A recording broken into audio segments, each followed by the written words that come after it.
So I ended up getting into IBC, and what pushed me over the edge was honestly not wanting to be like where I came from. I wanted something better. So I had to learn different rules to the game, and the game of money.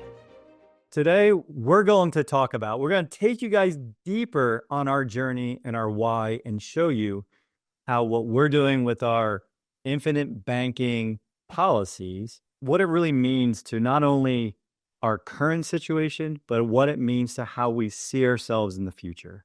We're going to take you guys on a deep dive because at the end of the day, the biggest value you can give for yourself is knowing where you're going, knowing what your destination is, and knowing who you need to become along the way.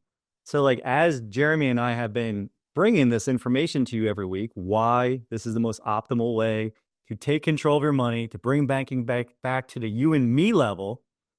Today, we're going to take you on our journey. We're going to share our personal examples and just tell you what we're trying to accomplish.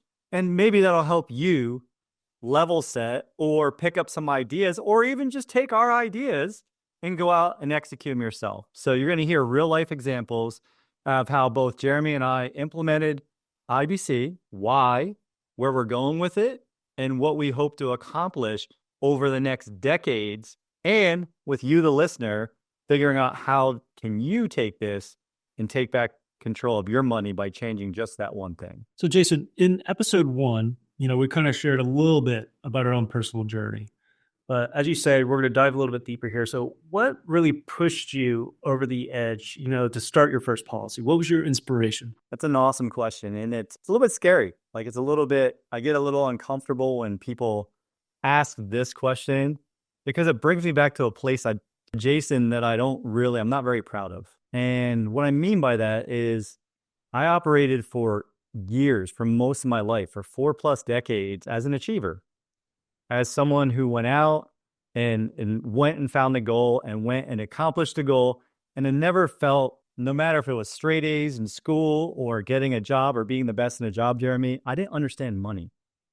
And so there was always this fear. Like for me, money brought me this huge fear.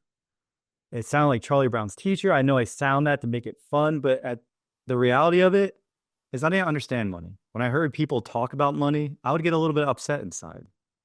And so if my journey started before infinite banking, when I learned about this, when I learned that this was going to be my passion, when I read Nelson's book, Becoming Your Own Banker, it's because I started asking myself better questions.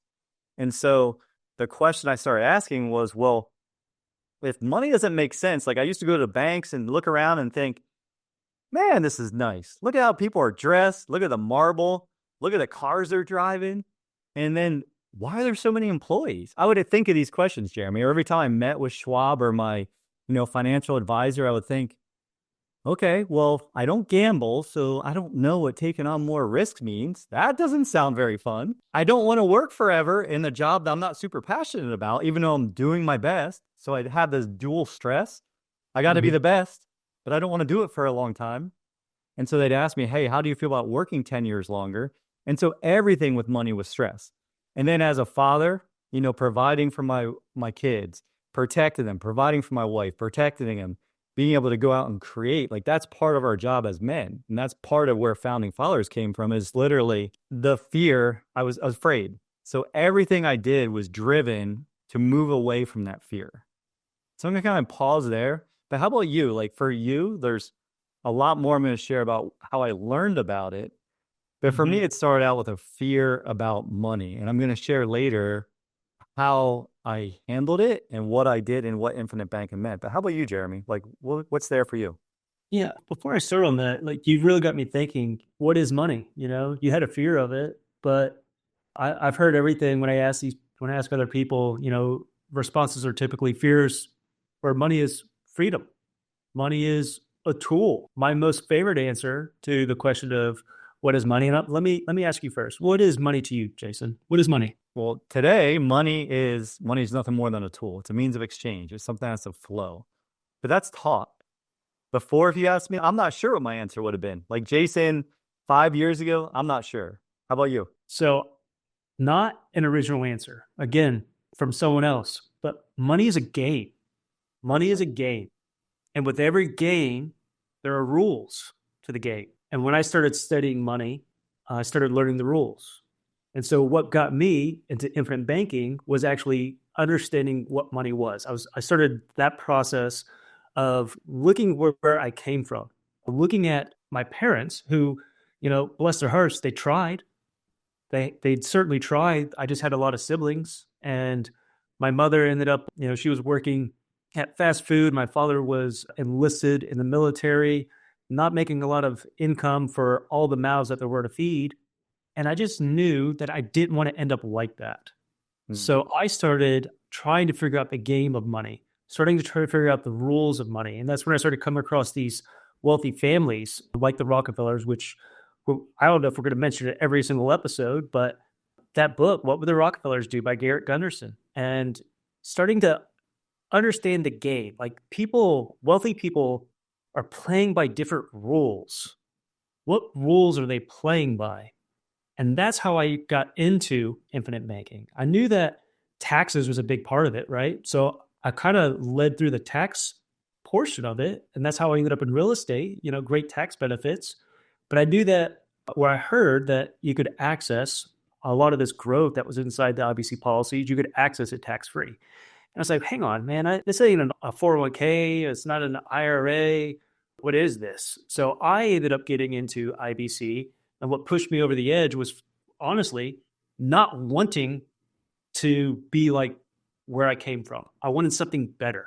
So I had to learn different rules to the game and the game of money. I love that. I love that you share like what you learned from your family. I resonate with that because the same thing when I looked at what my mom and dad taught me, like think about what your parents taught you.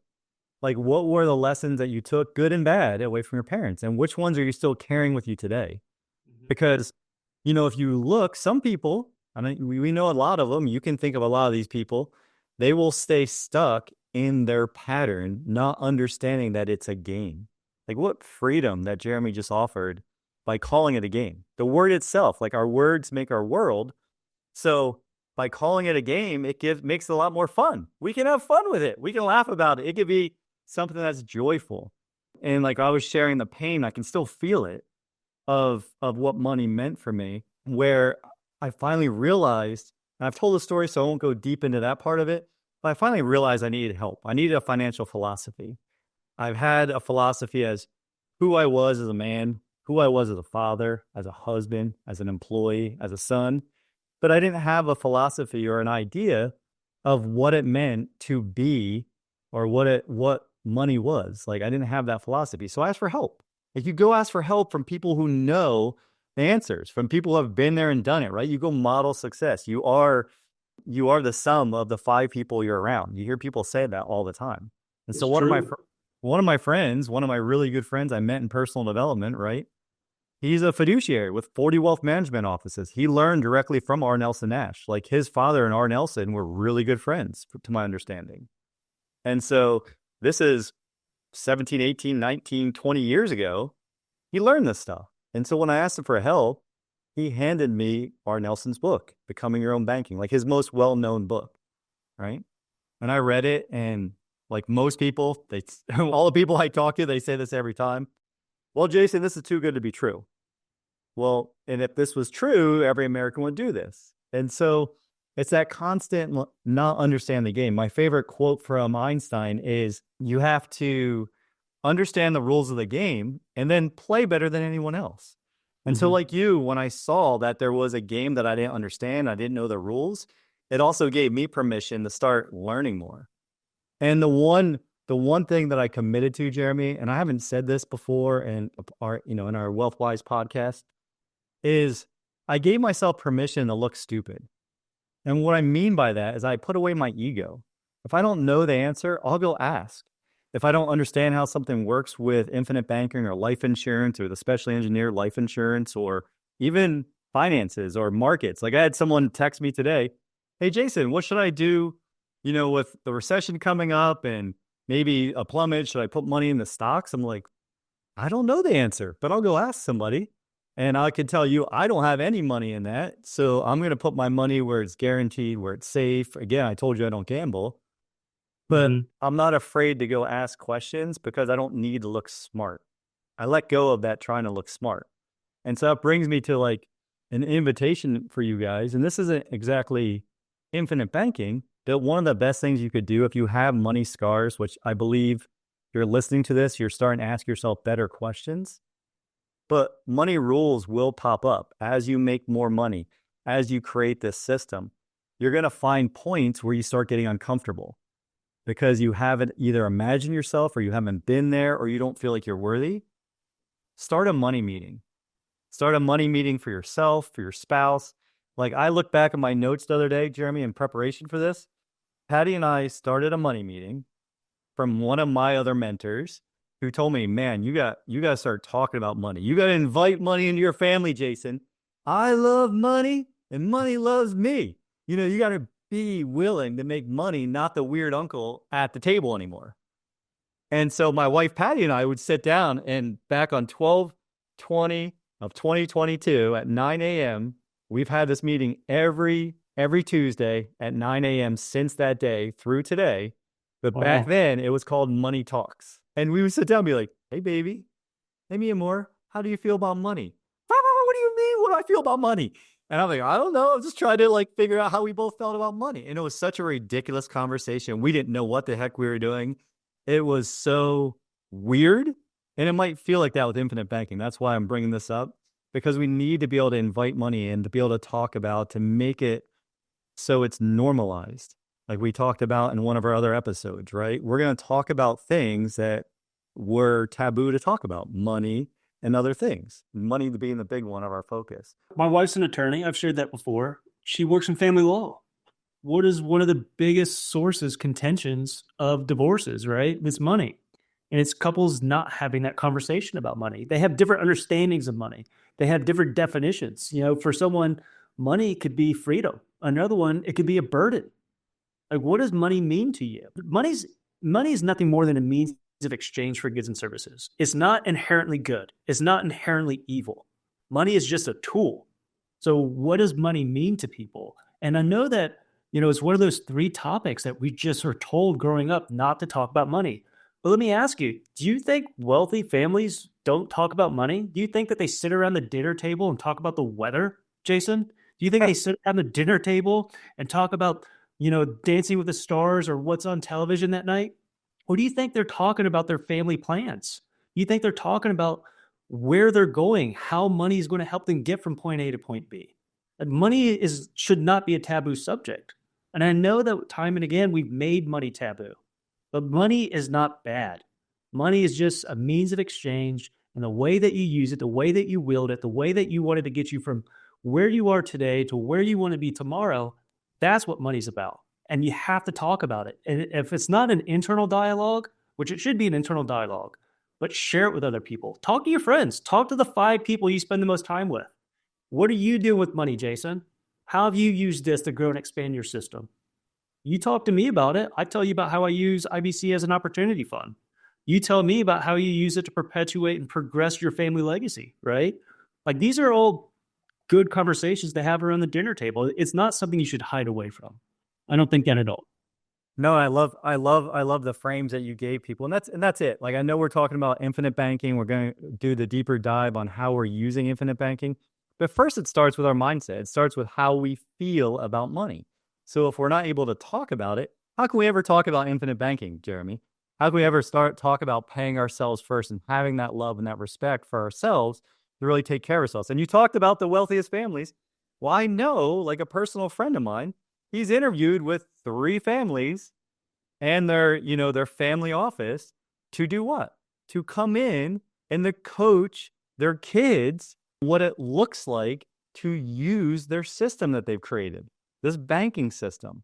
So there's all different levels of this, but just hold the possibility, hold the ability for yourself or the future where money is easy, where it's abundant, where it's effortless. Because I can tell you, after sticking to a very uncomfortable meeting with my wife, where, that's like you said, with your wife being an attorney, it's a point of contention for most people. With 70% of people living paycheck to paycheck, with the divorce rate in America, a lot of it stems from our feelings around money. So if you do something as simple as set aside an hour, a half hour a week to talk about it, to get uncomfortable, to tell yourself the truth, guess what happens? It gets easier and easier and easier. Now we walk into a meeting, we're talking about our 4 policies. We're talking about, paying our premium deposits. Can we put additional PUAs back into it? What are we using the money for? Like, how are we funding? Like we talked about opportunity costs. How are we funding the opportunities in our life or putting our little green men to work? Like, that's the journey you get to. And we can talk about what that journey looked like specifically, but just know it starts with talking about money. And the money can't be that weird uncle that you don't talk about or that weird family member no one talks about. You got to invite them in, bring them to the table, let them have a word, let them have a say, because honestly, once you look and understand and have some compassion for yourself and for your old rules that you picked up that aren't even yours, it'll get easier and it'll start to become fun and a game like Jeremy framed it. Yeah. So what are some real world examples, Jason, of how you've leveraged your policies? If it's, getting out of debt, opportunity fund, passing that legacy, that knowledge, not the money, but the knowledge down to Connor, a G2 IBC practitioner. Can you expand on that a little bit? Well, yeah, the fun fact is by the time that Connor is, old enough to actually be that generation 2 and go out and start teaching this in like a legal way, other than being a 10-year-old talking about it, like his friends are going to look at him like he's an alien. Like, what do you mean you have your bank? What do you mean you have your banking system that you're putting this much money into? And for business owners, we're talking about opportunity costs again. If you're using the tax advantages to pay your kids and you're a business owner, well, where are you storing that money? Where would be an optimal place to store that? But with Connor, with what you just asked about the generation 2, we started with debt and with a fair amount, like most people have, with car loans and water filtration loans and debt I've made all the mistakes, Jeremy, that you can make. And because I wasn't asking the questions, I was just going out, working harder, trading time for money and hoping things would work out. And hope's not really a plan. So when I learned about infinite banking, I was thrilled. And within 18 months, we paid off $76,000 of debt. Wow. Right? I saved for the first time in my life significantly. I had some things happen where money came back to us. Like when you start treating money in a positive way, it tends to find you too. Like there's energy there. And we ended up starting our first policy to pay off debts. We recaptured $2,200 a month, right? Which is significant. It's like anybody here want a $2,200 a month raise or like recapture the money that's going out to other families? So that's the first step for us. It ended up creating almost a $2 million, like I was insured at that point for $2.5 million of instant legacy. So again, another joke is you can't buy legacy. Who says? I literally put money in that I saved and it was $96,000 and all of a sudden I'm insured for $2.5 million.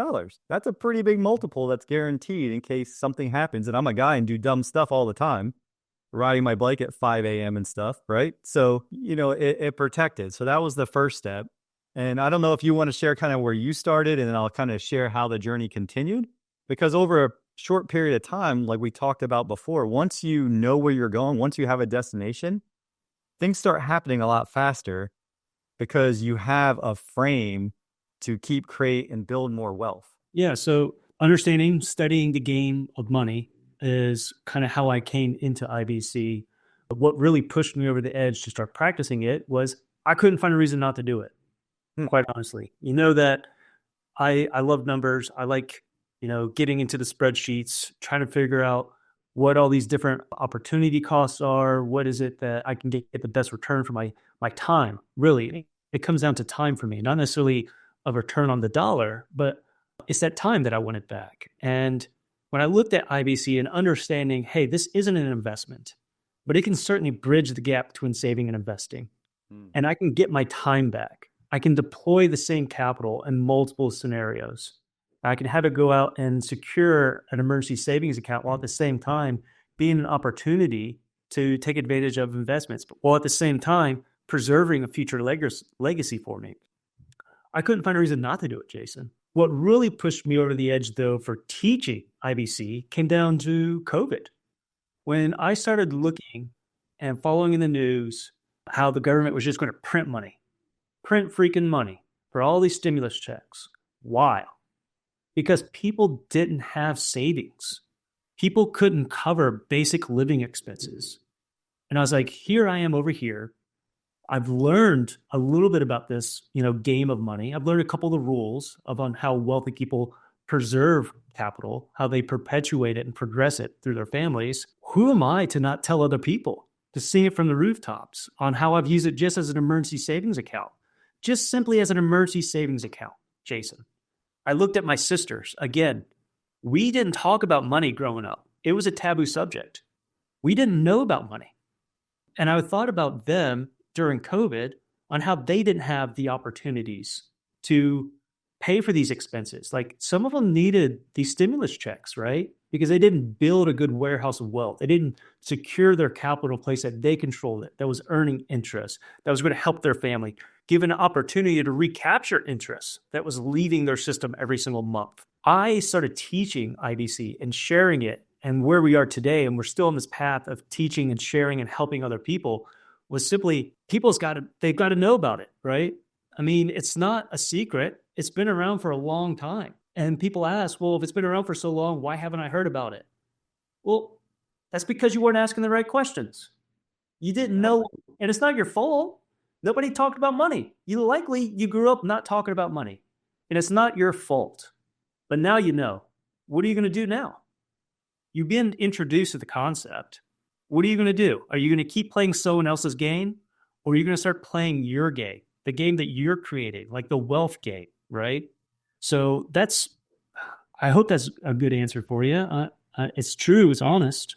No, and it's about service. It's about when you see something that's true, that's a principle that works and that's been around, and you can't, like you said, like I like to joke around. I don't think you love this joke, but I like to say Jeremy needs a t-shirt that says good in the sheets, right? That's when you asked me to do this with you. I was like, yeah, heck yeah, man. Cause you are someone who you dive into the spreadsheets, you dive into the math, you look for all of the mathematical truths in it. That's not manipulated, because there is some math, amortization tables and other things I like to call the devil's math, because I can't figure it out. I don't know how 8% becomes 164% over 30 years. Like I don't get it. It boggles my mind. I don't know how you can legally show someone that, but we won't dive down that rabbit hole, because that'll take us on a whole nother subject. But staying here, it's about that feeling of freedom. So if you ask me, if you said, hey, Jason, why do you do this? Why are you so passionate? Because at some point when I realized that all of a sudden this talking about legacy, it was there, and I didn't have to talk about it anymore. Like I had already created it and started it, and it's going to keep growing forever as long as I do what I've committed to doing. And I'll do that because that's just who I am, and then why am I telling everybody else? Why do I give this book to the people in my community and write what it might be for them, and just give them the option to say, hey, whether you want to talk about this or not, I'm here. But I just thought you should know this. It's the most important thing I've ever read. And it's like you go on the journey where it's too good to be true. Oh, wait, it actually is true, and it's accessible. And as long as I'm saving more money than I'm spending, as long as I have good habits, money habits, and I'm comfortable with money, and I have my mindset right, and my discipline and how I'm earning money, I can execute this. And then that feeling you get as a parent, all of a sudden, you know your family's protected. All of a sudden, you know that the bank's no longer winning the game. You're no longer giving away your money to 9 other families. It's coming back to your family. And then you make the plans with your family. Like, hey, did you guys like skiing during COVID? Was that cool? Like my family had never seen snow. I grew up in the snow. I moved to Florida because I don't need it unless I'm skiing.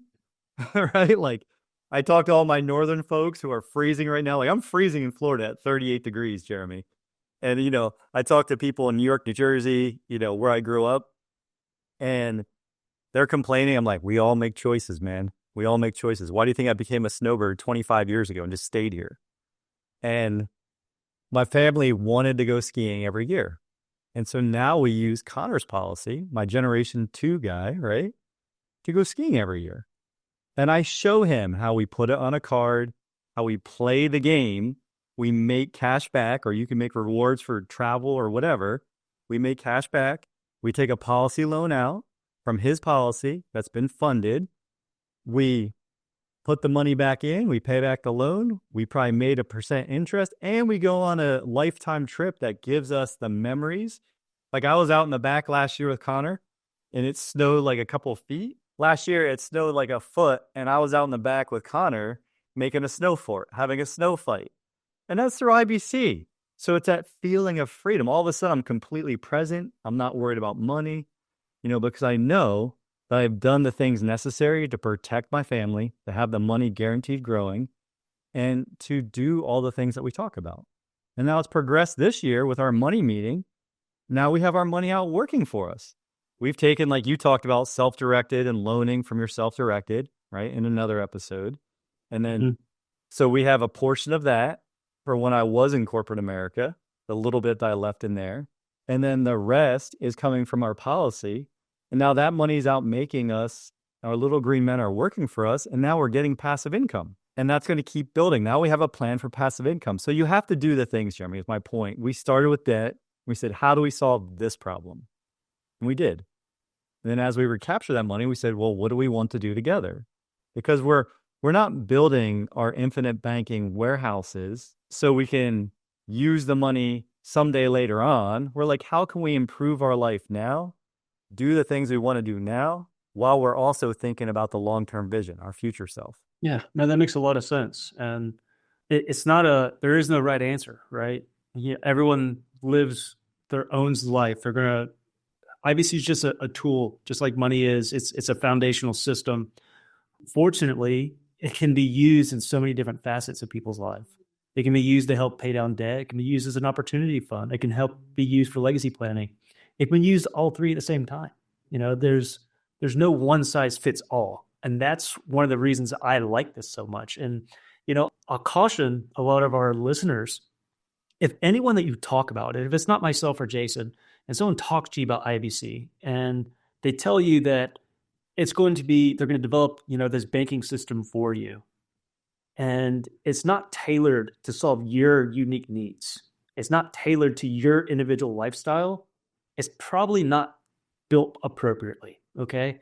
There are people out there who will use Nelson Nash's book. They'll use it to, perpetuate their own agenda. And it's very, very important that you read the book. For certain, read the book and then understand this is a tailor-made product to your life. This is for you. And I don't know what's going to be best for you unless we talk about what's meaningful and what's manageable for your life.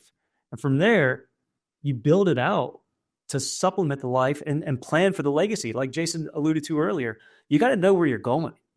And one of the things that I like when Jason and I talk is we talk about that journey for our members.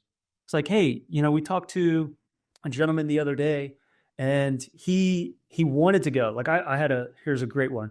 I'm also an airline pilot. If folks don't know, I fly professionally. And I had an airline captain. I introduced him to IBC. He did the right things. He read the book. He watched my video and he wanted to start creating a policy that was designed as an opportunity fund. But as we got more and more into his life, I realized that he didn't have a lot of good saving habits. And from that, he ended up building up a substantial amount of debt. Not all of it was his fault. He got a divorce and his ex-wife took a hefty portion of a lot of his wealth away with her after the divorce. So we started a different plan of action. We built a new policy that was tailored to his life where he was today. And we created enough reservoir to help him expand that system into the future. But the way that I was originally engineering this for him was for opportunity funds, right? I was like, we've got to start from the beginning, man. We've got to start and help you get over this debt. And once we are able to do that, then we can start legacy planning. We can start perpetuating this down the road. So if anyone ever tells you that this is a one size fits all, these are the ratios on how we're going to build it, and you don't have a say in it, at the end of the day, it is yours. I'm going to, build it the way that you want. But I'm going to caution you to work with someone who actually, one, is certified by the Nelson Nash Institute. It's a very extensive program. It's pretty extensive, and it's a pretty lengthy interview process. I mean, they probably say no to more people than they say yes. And then you go through the training for it. And at the end of the day, it needs to be your story, your system, your rules. and just understand the money game. Just have the conversations. Ask yourself what's important to you, what's meaningful, and what's manageable. And I love the cautionary tale, because at the end of the day, it's like, you hear me say this a lot, like Henry Ford said, you either think you can or you think you can't, and either way you're right. And so, like, as Jeremy was getting to know this pilot, right, and helping him navigate his future, he realized, wait a minute, he's got a lot of opportunity costs leaving right now in the form of debt. So let's level set. Let's have that conversation. And that goes with, all progress begins with being honest with ourselves. And again, it goes back to the money meeting we were talking about. How do you start having the conversation around, are you saving? Are you paying yourself at least 10%? And now, if you're paying yourself 10%, where's that going? That's where it started with me. Like, even when we would save, like, what happens, Jeremy? So the guy got divorced. His wife took a great portion of his wealth, or a large portion of the wealth. Guess what, everyone? There's one constant in life. It is what? Change. Change is guaranteed. So while you play this money game, right? It's just a game. While we play this game of life, why not do it in a way where we're creating more opportunities for ourselves, for our loved ones, for future generations, and we're doing something that's good? Like our peers that we work with, you'll see us bring people on our shows and stuff that are doing exactly what we're doing. Why? Because it's not competition. Whether you work with Jeremy or myself to move something forward, we're okay either way. We just want you to have that feeling of freedom.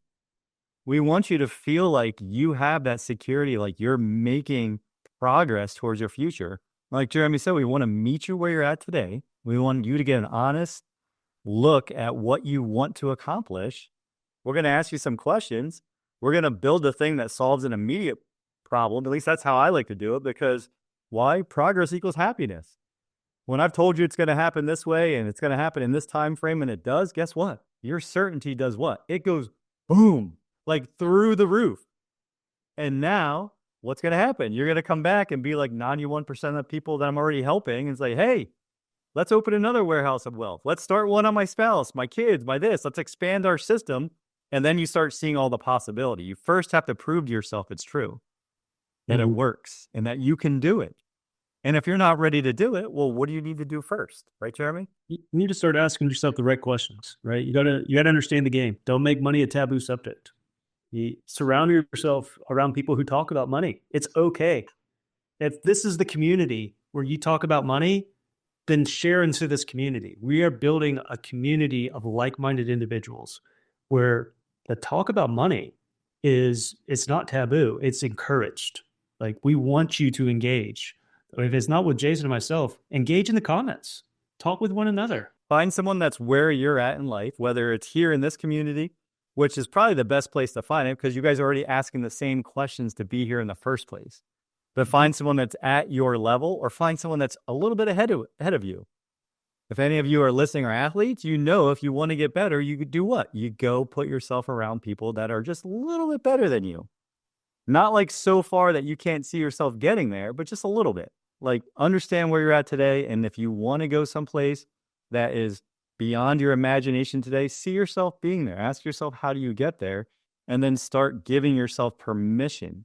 Give yourself permission to get there. Jeremy, this has been a lot of fun. I think when you guys understand, like Jeremy keeps talking about making it, what is it? Manageable and meaningful and manageable. Meaningful and manageable. I would say it is the mindset, right? And the math. So really, when we can marry the two, like, where are you at in your rules? Where are you at with how you're managing your money, with your actions, your habits? And then what's the math show you? And then put those together. So meaningful, manageable. Jeremy, another great time talking about this. I don't even know if we talked about everything we wanted to, but we've got more episodes coming in the future. We can talk about those things. Yeah, absolutely. I want to get into, on a future episode, what are some things you might have done different, Jason, when you set up your first policy? How are you changing future policies? Because this is a system. This is a network. You have multiple banking systems. I have multiple banking systems. My wife has her systems, right? What would you do differently? Like, if you could change one thing. So we have tons of conversations coming. I look forward to the next guests that we're going to bring on. I think everyone's going to be excited for that. That's going to be something we're going to continue to do on a regular basis. If you are practicing and we've helped you and you want to be on the episode, reach out. Let us know. We'll share your story. You know, there's Jason and I could talk all day long about this, but I think having other people engaged and bringing you on board and how you helping other people, like the meaning that you'll get from that, by all means, reach out. We encourage it, please. Yeah. Train. We talk about this all the time. Train, teach, test, or train, test, teach. Whatever iteration you want to do of the 3 T's. Training is the learning, the knowledge, the listening, the being here, to being in the community.